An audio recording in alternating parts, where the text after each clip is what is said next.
ಕಟ್ಟುವಂತ ಸುಳಿವು ನೀಡಿದ ಶಾಸಕ ಯತ್ನಾಳ್.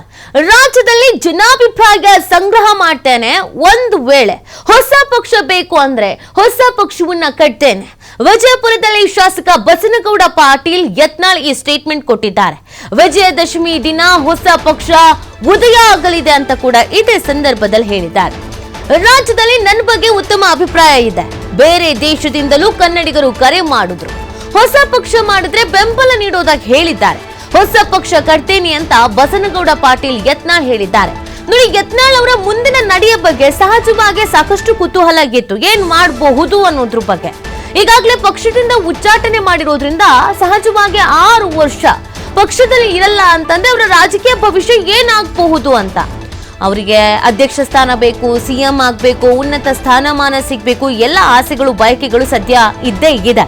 ಬಟ್ ಈಗ ಉಚ್ಚಾಟನೆ ಆಗಿರೋದ್ರಿಂದ ವಾಟ್ ನೆಕ್ಸ್ಟ್, ಅವರ ಮುಂದಿನ ನಡೆಗೇನು, ರಾಜಕೀಯ ಭವಿಷ್ಯ ಏನಾಗಬಹುದು ಅನ್ನೋದು ಪ್ರಶ್ನೆ ಆಗಿತ್ತು. ನಿನ್ನೆ ನಮ್ಮ TV5 ವರದಿಗಾರರು ಅವರನ್ನ ಮಾತನಾಡಿಸಿದಾಗ ಹೊಸ ಪಕ್ಷ ಕಟ್ಟಲ್ಲ ಅಂತ ಹೇಳಿದ್ರು. ನಾನು ಬಿಜೆಪಿಗೆ ವಾಪಸ್ ಹೋಗ್ತೀನಿ, ಕಮ್ ಬ್ಯಾಕ್ ಮಾಡ್ತೀನಿ, ಬಟ್ ನಾನಾಗೆ ಕ್ಷಮೆನೂ ಕೇಳಲ್ಲ, ನಾನಾಗೆ ನನ್ನನ್ನು ವಾಪಸ್ ಸೇರಿಸ್ಕೊಳ್ಳಿ ಅಂತಾನೂ ಹೇಳಲ್ಲ, ಅವರೇ ಸೇರಿಸ್ಕೊಂತಾರೆ ಅಂತ ಹೇಳಿದ್ರು. ಬಟ್ ಈಗ ಹೊಸ ಪಕ್ಷ ಕಟ್ಟೋದ್ರ ಬಗ್ಗೆ ಮಾತನಾಡಿದ್ದಾರೆ. ಏನ್ ಹೇಳಿದ್ದಾರೆ ಕೇಳೋಣ ಬನ್ನಿ. ನಾವು ಬರುವ ವಿಜಯದಶಮಿ ದಿವಸ ಜನಾಭಿಪ್ರಾಯ ಸಂಗ್ರಹ ಮಾಡ್ತೀವಿ. ನಾವು ಇಡೀ ರಾಜ್ಯದಲ್ಲಿ ನಾವು ಸುತ್ತಾಡ್ತೀವಿ, ಎಲ್ಲ ಕಡೆ ಜನಾಭಿಪ್ರಾಯ ತಗೋತೀವಿ. ಸಾಕಷ್ಟು ವಿದೇಶಗಳಿಂದ ಸಹ ಇವತ್ತು ನನಗೆ ಕರೆ ಬರ್ತಾ ಇದೆ, ಫೋನ್ ಬರ್ತಾ ಇವೆ. ನೀವು ಒಂದು ಪಕ್ಷ ಕಟ್ಟಿ ಹಣ ನಾವು ಕೊಳ್ಳಕ್ಕೆ ರೆಡಿ ಇದೀವಿ. ನೀನೇ ನಾನು ಶನಿದೇವರ ಒಂದು ದೇವಸ್ಥಾನದಲ್ಲಿದ್ದಾಗ ಬೆಂಗಳೂರಿನವರೊಬ್ಬರು ಬಂದು, ಅವರು ಎಲ್ಲಿ ಅಂದರೆ ಪ್ರಹ್ಲಾದ್ ಜೋಶಿ ಅವರು ಏನು ಅಪಾರ್ಟ್ಮೆಂಟ್ ಇದೆ ಬೆಂಗಳೂರಿನಲ್ಲಿ, ಅದರ ಪಕ್ಕದಲ್ಲಿ ಇರುವಂಥವ್ರು.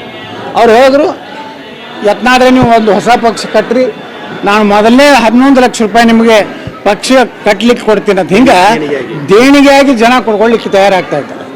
ಇದನ್ನು ನೀವು ಬಿಟ್ಟು ಮತ್ತೆ ಯಡಿಯೂರಪ್ಪ ಅಂದರೆ ಅನಿವಾರ್ಯವಾಗಿ ಜನ ಏನು ಅಭಿಪ್ರಾಯ ಕೊಡ್ತಾರೆ ಅದ್ರ ರೀತಿನ ಹೋಗ್ಲಿಕ್ಕೆ. ಒಂದು ವೇಳೆ ಜನಾಭಿಪ್ರಾಯ ಹಿಂದುತ್ವ ಆಧಾರದ ಪಕ್ಷವನ್ನು ಕಟ್ಟೋಕೆ ತೀರ್ಮಾನ ಕೊಟ್ಟರೆ ಯತ್ನಾಳ್ ಅವರ ನಡೆಯೇನು? ಯತ್ನಾಳ್ ಜನ ಏನು ಹೇಳ್ತಾರೆ ಅದನ್ನು ನಾವು ಕೇಳ್ತೀವಿ. ನಾವು ನೋಡ್ರಿ, ಜನರು ಬಿಟ್ಟು ನಾವು ಇರುವುದಿಲ್ಲ. ನಮಗೆ ಇಲ್ಲಿ ಭವಿಷ್ಯ ಕಾಣಿಸ್ತಾ ಇಲ್ಲ. ಹಿಂದೂ ನಾಯಕರನ್ನ ಇವತ್ತು ಮೂಲಿಗುಂಪು ಮಾಡುವಂಥದ್ದೇನು ಕುತಂತ್ರ ಈ ಯಡಿಯೂರಪ್ಪ ಕುಟುಂಬ ಮಾಡಕತ್ತದೆ. ಇದು ಜನಾಭಿಪ್ರಾಯ, ಹೊಸ ರಾಜಕೀಯ ಒಂದು ಹುಟ್ಟು ಆಗಲಿ ಕರ್ನಾಟಕದಲ್ಲಿ ಅಭಿಪ್ರಾಯ ಬಂದರೆ 100ಕ್ಕೆ 100 ನಾವು ಬರುವ ವಿಜಯದಶಮಿ ದಿವಸ ಹೊಸ ಒಂದು ರಾಜಕೀಯ ವ್ಯವಸ್ಥೆ ಕರ್ನಾಟಕದಲ್ಲಿ ನಾವು ಉದ್ಘಾಟನೆಯನ್ನು ಮಾಡ್ತೀವಿ. ಜನಾಭಿಪ್ರಾಯ ಸಂಗ್ರಹ ಮಾಡ್ತೀವಿ. ನಾವು ಇಡೀ ರಾಜ್ಯದಲ್ಲಿ ನಾವು ಸುತ್ತಾಡ್ತೀವಿ, ಎಲ್ಲ ಕಡೆ ಜನಾಭಿಪ್ರಾಯ ತಗೋತೀವಿ. ಸಾಕಷ್ಟು ವಿದೇಶಗಳಿಂದ ಸಹ ಇವತ್ತು ನನಗೆ ಕರೆ ಬರ್ತಾ ಇದೆ, ಫೋನ್ ಬರ್ತಾ ಇವೆ. ನೀವು ಒಂದು ಪಕ್ಷ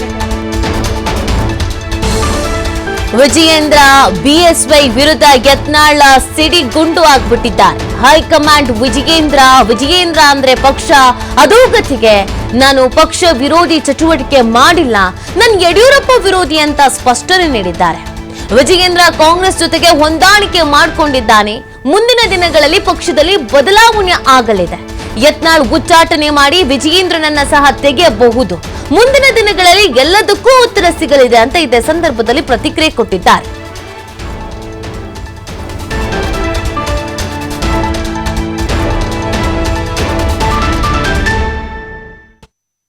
ನೋಡ್ರಿ, ನಾ ಯಾರಿಗೂ ರಾಜೀನಾಮೆ ಕೊಡೋದು ಹೇಳಿಲ್ಲ, ಯಾವುದೇ ನಿರ್ಣಯ ನಾವು ತಗೊಂಡಿಲ್ಲ.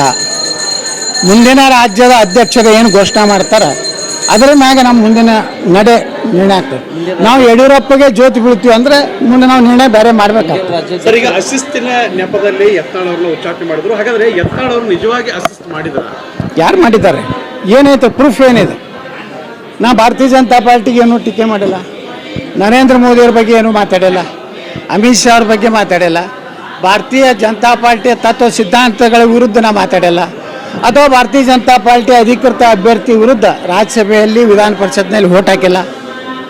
ನಾನು ಕಾಂಗ್ರೆಸ್ ಅಥವಾ JDSನ ರಾಜಕೀಯ ಸಭೆಗಳಿಗೆ ಹೋಗಿಲ್ಲ. ಅವ್ರ ಜೊತೆಗೆ ಯಾವುದೇ ರೀತಿ ಕಾಂಗ್ರೆಸ್ನವ್ರ ಜೊತೆಗೆ ನಾವು ಯಾವುದೇ ರೀತಿ ಇವತ್ತು ಅವ್ರ ಸಭೆಗೆ ಹೋಗೋದು, ಅವ್ರ ಜೊತೆಗೆ ನಾವು ಕಾಣಿಸೋದು, ಅಥವಾ ಕಾಂಗ್ರೆಸ್ನ ನಾಯಕರ ಜೊತೆಗೆ ನಾವಿವತ್ತು ಔತಣಕೂಟಕ್ಕೆ ಹೋಗೋದು ಮಾಡಿಲ್ಲ. ಹಾಗಾದ್ರೆ ನಾ ಹೆಂಗೆ ಪಕ್ಷ ವಿರೋಧಿ ಆಗ್ತೀನಿ? ನಾ ಯಡಿಯೂರಪ್ಪ ವಿರೋಧ ಇದ್ದೇನೆ. ಯಡಿಯೂರಪ್ಪ ಈ ರಾಜ್ಯದ ಉತ್ತರ ಕರ್ನಾಟಕ ಜನರಿಗೆ ದೊಡ್ಡ ಮೋಸ ಮಾಡಿದ್ದಾರೆ. ನೀರಾವರಿಯಲ್ಲಿ ಮೋಸ ಮಾಡಿದ್ರು, ನನ್ನ ಕ್ಷೇತ್ರಕ್ಕೆ ಮೋಸ ಮಾಡಿದ್ರು, ನಮ್ಮನ್ನ ನೈತಿಕವಾಗಿ ತುಳಿಲಾಕ ಪ್ರಯತ್ನ ಮಾಡಿದ್ರು, ಕೇವಲ ತನ್ನ ಮಗನ ಸಲ. ಅದಕ್ಕೆ ನಾವು ವಿರೋಧ ಇದೀವಿ ಹೊರತು ಇವತ್ತಿಗೂ ಸಹ ನಾವು ಭಾರತೀಯ ಜನತಾ ಪಾರ್ಟಿ ನಮ್ಮ ತಾಯಿಯ ತಿಳ್ಕೊಂಡಿವಿ. ನೋಡ್ರಿ, ನಾ ಯಾರಿಗೂ ರಾಜೀನಾಮೆ ಕೊಡೋದು ಹೇಳಿಲ್ಲ, ಯಾವುದೇ ನಿರ್ಣಯ ನಾವು ತೊಗೊಂಡಿಲ್ಲ.